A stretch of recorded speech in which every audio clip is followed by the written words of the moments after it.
I hated preppy people for absolutely no reason beyond the fact that I didn't know them. I didn't know them from anybody. They didn't do anything to me. I hated them because I was supposed to, because I was a skater, and that's what the older group of skaters that I wanted to be like taught me to do. So that's what I did. I was so mean to so many people, and I look back now, and like I know these people from high school still and stuff, and I'm like, man, I was mean to you for like no reason. Like I was a jerk. I wasn't even just like a little mean. Like they knew I hated them, and it was ridiculous. So peer pressure, guys, causes us to do things that you're either going to look back on regret or that you don't even want to do really at the time. And so we're going to read a story out the Bible about peer pressure, and we're going to talk about 3 ways to deal with peer pressure.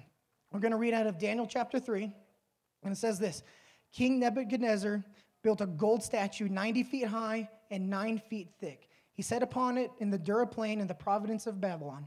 He then ordered all the important leaders in the province, everybody who was anybody, to the dedication ceremony of the statue. They all came for the dedication.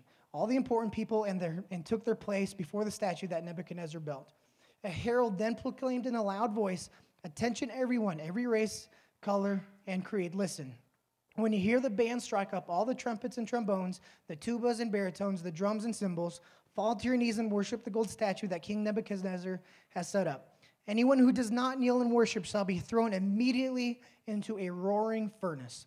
Just then, some Babylonian fortune tellers stepped up and accused the Jews. They said to King Nebuchadnezzar, "Long live the king.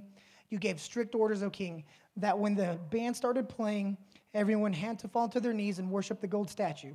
And whoever did not go to their knees and worship the statue had to be pitched into a roaring furnace. Well, there were some Jews, Shadrach, Meshach, and Abednego, whom you have placed in the high position in the province of Babylon. These men are ignoring you, O king. They don't respect your gods, and they won't even worship the gold statue you set up." Furious, King Nebuchadnezzar ordered Shadrach, Meshach, and Abednego to be brought in. When the men were brought in, Nebuchadnezzar asked, "Is this true, Shadrach, Meshach, and Abednego, that you haven't respected my gods and you refuse to worship the gold statue that I have set up? I'm giving you a second chance, but from now on, when the big band strikes up, you must fall to your knees and worship the statue. If you don't worship, you will be thrown into roaring fire, no questions asked. Who is the God who can rescue you from my power?" Okay, a king with Napoleon Dynamite complex builds a super giant statue. The rule is, when you hear some music, you got to worship the statue. Easy, right? Okay, so Shadrach, Meshach, and Abednego answered King Nebuchadnezzar. He says, "Your threats mean nothing to us. If you throw us in the fire, the God we serve can rescue us from your roaring furnace and anything else you might cook up, O king. But even if he doesn't, it would make a bit of difference to us, O king. We still wouldn't serve your gods or worship the gold statue you set up." Okay, guys, pretty classic story of peer pressure. It's one of those things like, have you ever heard everybody's doing it? Well, literally, everybody really was doing it. Like, that wasn't an exaggeration at the time. It's like saying watching TV. Everybody's doing it. But these guys right here refused to do it, guys. The peer pressure has been around for forever. It's going to be around forever. You're going to have to deal with it. And when you get out of school especially, you're going to have to deal with it because, guys, when you go to school or whatever you do after high school, it's a whole different ballgame. And you need to be ready for that. You want to know what the statistic is? 90% of church-going seniors stop going to church after they graduate high school. 90%. That's a lot. 9 out of 10 of you in here statistically will stop going to church when you graduate high school. And I hear it every year. Not me. That's not me.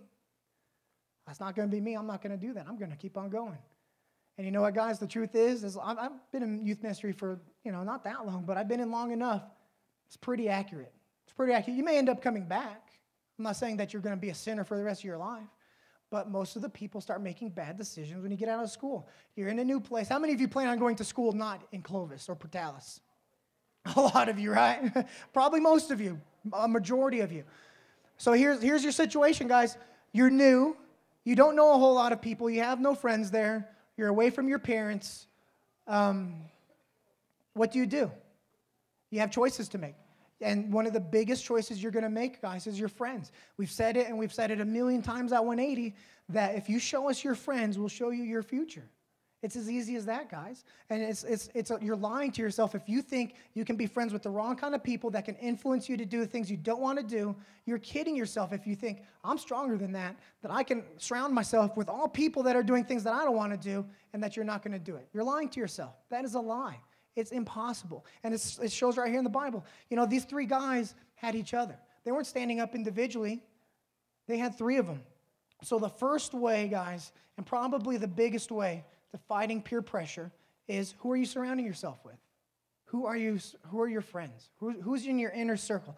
And I'm not saying that you can't be friends with people that you know aren't saved and stuff, or you know that's not real life. You know, if you're going to any kind of secular university, even if not, you're probably going to know people that aren't living the life they should.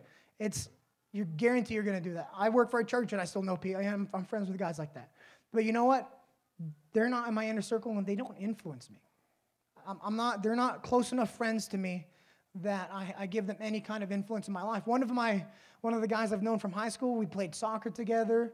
We hung out with some of the same guys and stuff. And I've known him for a long time. And I trained his fiance at the job she works at now, and is the guy who runs the beer pong tournaments around town.